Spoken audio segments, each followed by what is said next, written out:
Hi, I'm Nova. Most people know me as the marketing executive who climbed the corporate ladder faster than anyone expected.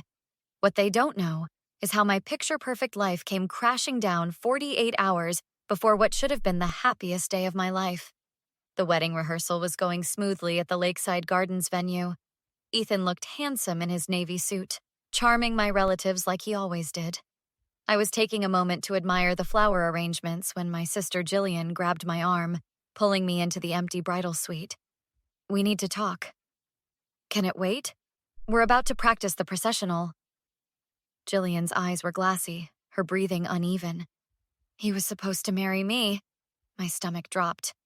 "What are you talking about?" "Ethan. We were together before you two met. He promised me things. Then suddenly he was dating you, and I was just supposed to accept it." I laughed nervously. "That's ridiculous. Ethan would have told me if you two had history. Ask him yourself."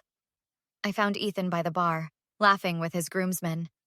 "Can we talk privately?" In the hallway, I repeated what Jillian had said. His face went pale before he forced a laugh. "Your sister's always been dramatic. We went on one coffee date years ago. That's it." "Then why would she say you were supposed to marry her?" "She's jealous, Nova. She's always wanted what you have." Something in his voice didn't sound right. 6 years together, and I could tell when Ethan was lying. I returned to the rehearsal, but everything felt off. Jillian avoided eye contact. Ethan kept checking his phone. My best friend Melissa noticed something was wrong and cornered me during dinner. "You look like you've seen a ghost." "Jillian just told me she and Ethan were together before us. He's denying it." Melissa frowned. "That's weird. Remember when we ran into him at that concert 3 years before you started dating? He was with some girl he introduced as just a friend. I always thought it might have been Jillian." My heart raced. Ethan had told me I was the only person from our hometown he'd ever dated. Later that night, while Ethan was in the shower, I did something I'd never done before. I checked his phone. There they were. Dozens of messages between him and Jillian going back years. The most recent from just yesterday. "Are you really going through with this?" When Ethan came out of the bathroom, I was sitting on the edge of the bed, his phone in my hand. "What the hell is going on between you and my sister?" "It's not what you think." "Then what is it? Because from these messages, it looks like you two have been talking behind my back our entire relationship." "She won't leave me alone.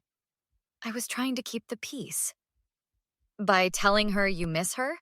By meeting her for lunch when you told me you were working?" Ethan tried to take my hands. I backed away.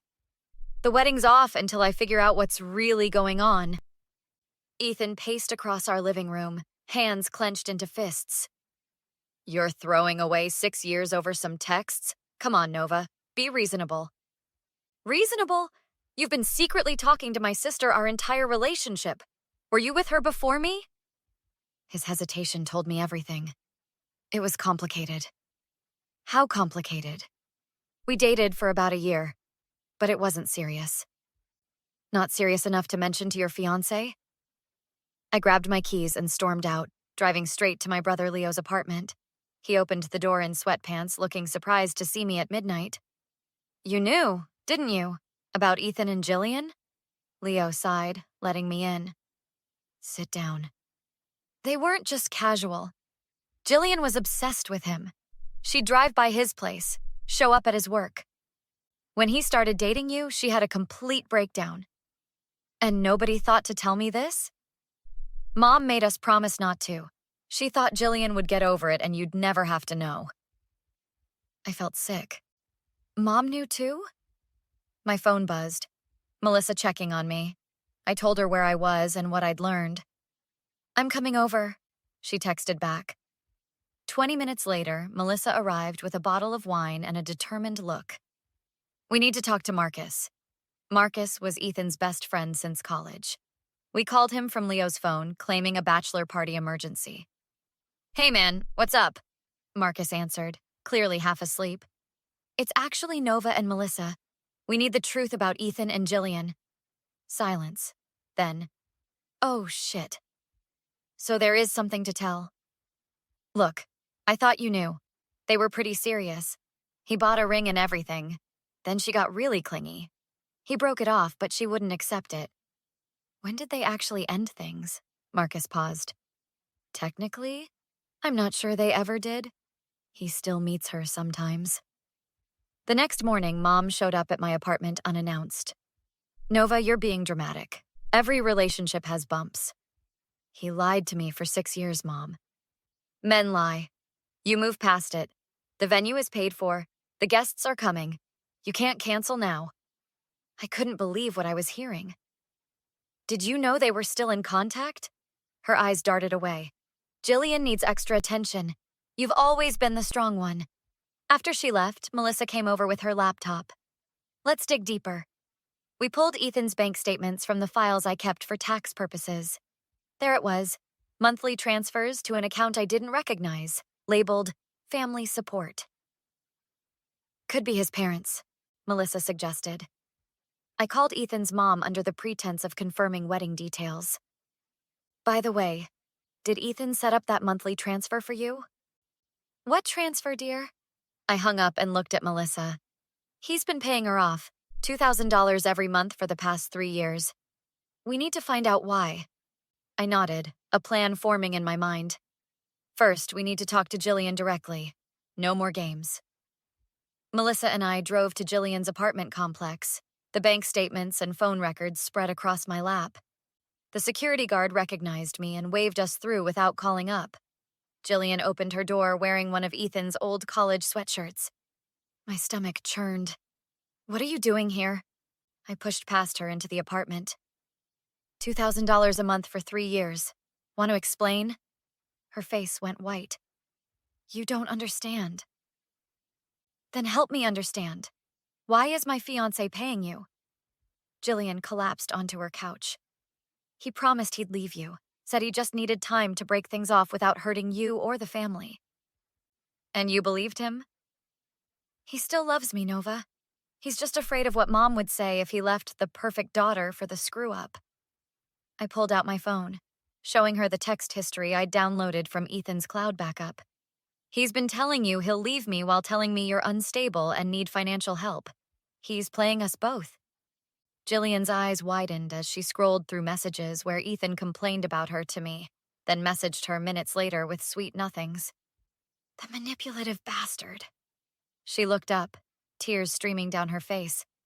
Mom knew everything. She told me to keep quiet because you finally found someone appropriate. Back at my apartment, Melissa set up a video call with Marcus, who was now willing to tell us more. This isn't the first time. In college, he did the same thing with roommates, sisters, even a mother-daughter once. He gets off on the drama, the balancing act. And nobody called him out? People tried. He's good at making the women look crazy or turning them against each other. By the time anyone realizes what happened, he's moved on. My phone buzzed with a text from Leo. Meet me at the coffee shop on 5th. I have something you need to see. 30 minutes later, Leo slid a USB drive across the table. Security footage from my building. Ethan comes to see Jillian there sometimes. I'm so sorry, Nova. I should have told you years ago. The footage showed Ethan and Jillian entering Leo's building multiple times over the past year, always when Leo was out of town. One clip showed them kissing in the elevator. I talked to some of his exes, Melissa said, pulling up social media profiles. Same pattern. He isolates them from friends, makes them dependent, then starts secret relationships with someone in their circle. My phone rang. It was Mom. Nova, be reasonable. Ethan says you're spreading lies.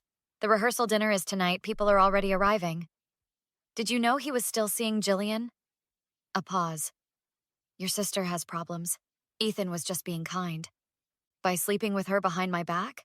That's not kindness, Mom, that's betrayal. And you enabled it. I hung up, my mind racing. We need to reschedule the wedding. Melissa looked shocked. You're still going through with it? Not exactly. Call the venue, tell them there's been a family emergency. We need to move it to next Saturday instead. What are you planning? I grabbed a notebook. We're going to give Ethan exactly what he wants. A big audience. But instead of vows, everyone's going to hear the truth. We spent the night planning. Melissa would handle the technical aspects. Leo would ensure all the guests attended the rescheduled event. And I had a special role for Jillian, who'd agreed to help after seeing the evidence. What about Mom? Melissa asked. She gets front row seats to the show. I've spent my whole life trying to be her perfect daughter. Time to show her what that got me. The rescheduled wedding day arrived.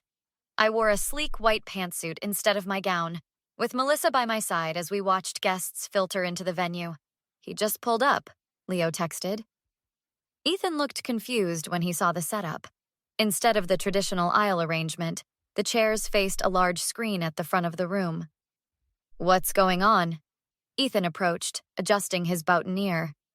Just a few last-minute changes. Go take your place up front. Mom cornered me by the entrance. This is highly irregular, Nova. The minister is asking questions. Everything's under control. Could you make sure Jillian sits in the front row? Once everyone was seated, I nodded to Melissa, who dimmed the lights. I walked to the front of the room. No music, no processional. Thank you all for coming, especially on such short notice. I promised Ethan a day we'd never forget, and I intend to deliver. Ethan's smile faltered as Melissa clicked a remote, projecting his text messages with Jillian onto the screen. For those of you who don't know, these are conversations between my fiancé and my sister spanning our entire relationship. Gasps rippled through the crowd as particularly explicit messages appeared. Nova, this is private. Ethan stood up, but Leo stepped in front of him. There's more.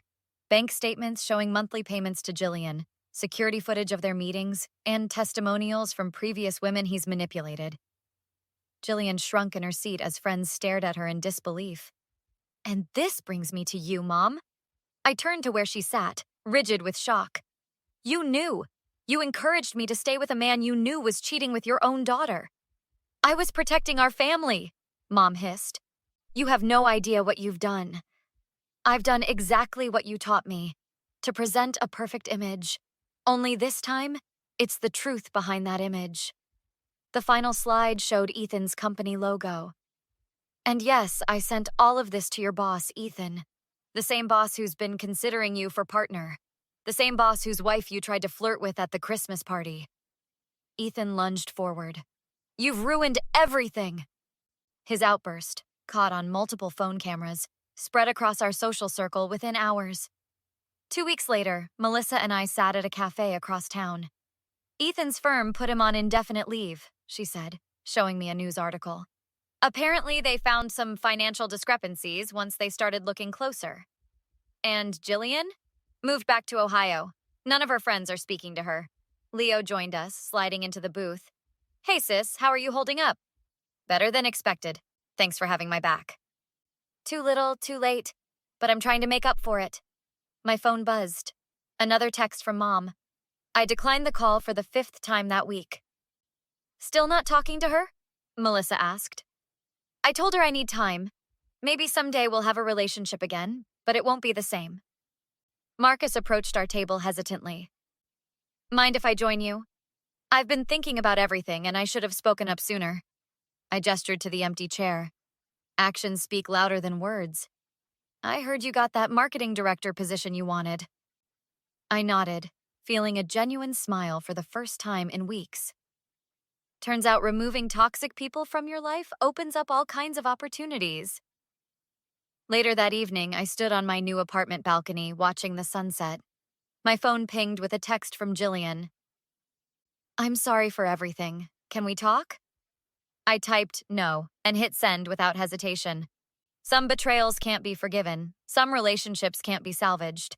And I was finally okay with that. The woman who once planned her life around others' expectations now lived by her own rules. The pain hadn't disappeared, but it had transformed into something stronger, boundaries that would never again be crossed. What would you do if you discovered your own family was enabling your partner's betrayal? Would you publicly expose them like Nova did, or handle it privately? And could you ever truly forgive a sibling who betrayed your trust so deeply? Share your thoughts in the comments below. I'm genuinely curious about where you stand on this. If you enjoyed this story of revenge and justice, hit that like button so more people can find it. Subscribe to catch more unique stories that explore the complicated side of relationships and family dynamics. Thanks for watching.